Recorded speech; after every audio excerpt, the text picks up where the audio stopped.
Well, the Raptors were seemingly flying high, 13 wins in their last 14 contests, but they have hit the skids, dropping 6 of their last 7 now. In that span, surrendered at least 111 points in all 7 of those games, with a lone win coming against Portland. Now, it's that time of the show. I get to do a little walkover from this set to our comfy set over here. We're going to talk a little Raptors basketball with Jevohn Shepherd. You know, I used to do a lot of walking and talking. I worked in news for 5 years, so it was always walking from point A to point B for no reason at all. That's why you got that money stroll. But this we have a reason to talk about these Toronto Raptors. Jevohn, they got off to such an explosive start in this game in the first quarter, 39 points. The second quarter, a much different story. By halftime, they were down by 17. What happened to Toronto here in that second quarter? Well, I thought in the first quarter they played with a lot of force. They played with a lot of heart. But was it going to be sustainable? And we've seen it wasn't, right? And it was going to be tough without Emmanuel quickly in the lineup, without R.J. Barrett.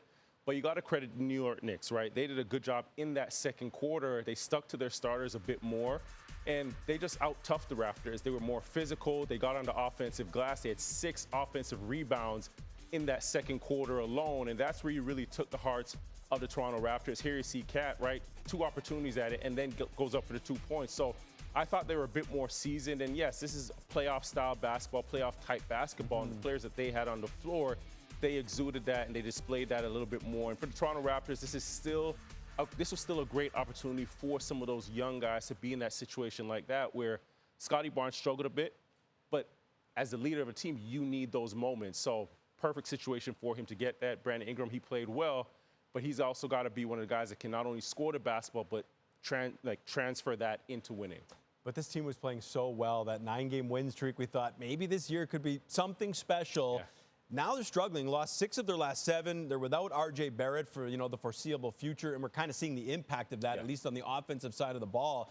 How concerned should we be about the Raptors here going forward in the near-term future? Well, I think when there's injuries, you're always a bit concerned. With R.J., you hope he gets back healthy. I know he had an injection a couple days ago, and then he's going to get reevaluated.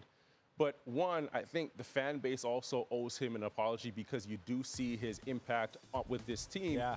But then for the rest of the guys that are healthy and are playing, it's next man up mentality. I think the coaching staff also has a challenge ahead of them because if you look at the games where RJ's been out of the lineup, they have these 3.5 minute stretches where, they go without points. They go without scoring, those scoring droughts. And that puts so much more pressure on your defense, especially in the half court like you see here when, have guys like Josh Hart that get straight line drives to the basket.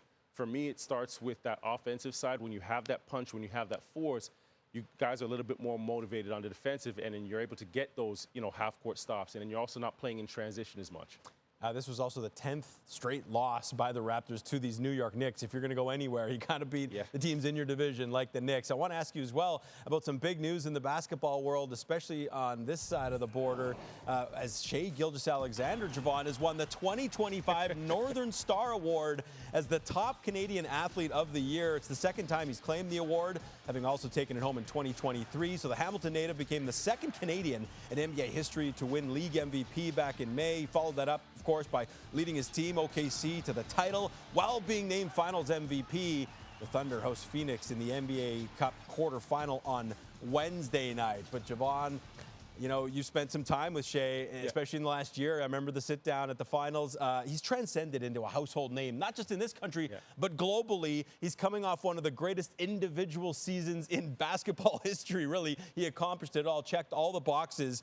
So to win this award, he's just the embodiment of it, isn't he? Yeah, when you think about excellence, when you think about global impact, when you think about influence, he embodies this award. And I think why it's so special for me, and I know it's the second time, but it almost you see the global shift in how people view basketball in this country. When you think SGA, you think Canada. When you think Canada, you're now thinking basketball. And why that's so important is that for so long, basketball's kind of been a secondary and tertiary thought within our own nation, and now it's a global phenomenon. And he single-handedly has done that. So, I know this is just another piece of hardware for him, but keep piling them on. And I always remember at the end of last season when they won the championship, 20 minutes after, him saying, and I probably sound like a broken record, but it just really resonates with me, him saying, I can be so much better. So I just think about his entire career and, you know,